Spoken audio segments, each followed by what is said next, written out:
மத்திய பிரதேசம், விதிசா.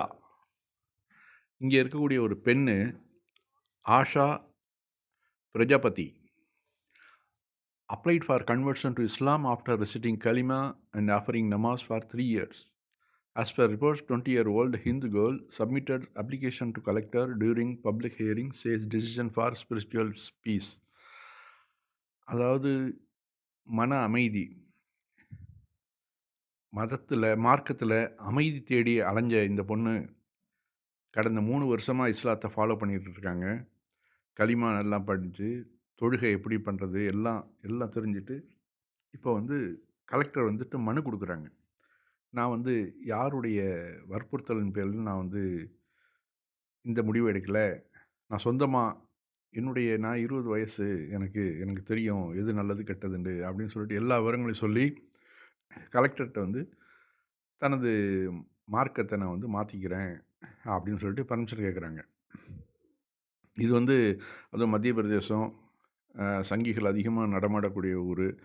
அங்கே வந்து இது மாதிரியான ஒரு பிரச்சனை வரும்போது பலருக்கும் பெரிய அதிர்ச்சி, ஆச்சரியம். அந்த முழு செய்தியையும் அதை பாருங்கள். Madhya Pradesh Barkhar village in Shamshabad tehsil submitted the application to district collector Anshul Gupta during a public hearing on Tuesday.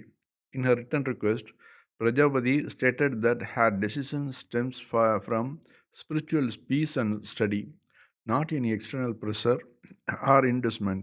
She has been reciting the Kalima, Islam's declaration of faith, and performing namaz prayers daily for the past 3 years.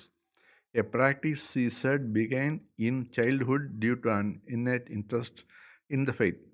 Orphaned after her mother's death in her early years and her father's passing about a year ago. ஆக இவங்க தாயும் தகப்பனும் இழந்திருந்து தனிமையில் இருக்கிறப்போ இது மாதிரி மனிதர்களுக்கு அமைதி தேடி அலையிறது சகஜம்தான். அந்த வகையில் அவங்களுக்கு குர்ஆன் வழிகாட்டி இருக்குது. அந்த சகோதரியை வாழ்த்தி வரவேற்போம். இது வந்து இதனால் வந்து ஒருத்தவங்க மனம் மாற்றம் அடைஞ்சிட்டாங்கனாக்க அவங்கள போய் நம்ம வேறு எந்த ஒரு ப்ரெஷரும் கொடுக்கக்கூடாது. ஆனால் சங்கிகள் அப்படி பண்ண மாட்டாங்க. அவங்க போய் அவங்க வீட்டில் போய் பிரச்சனை பண்ணுவாங்க.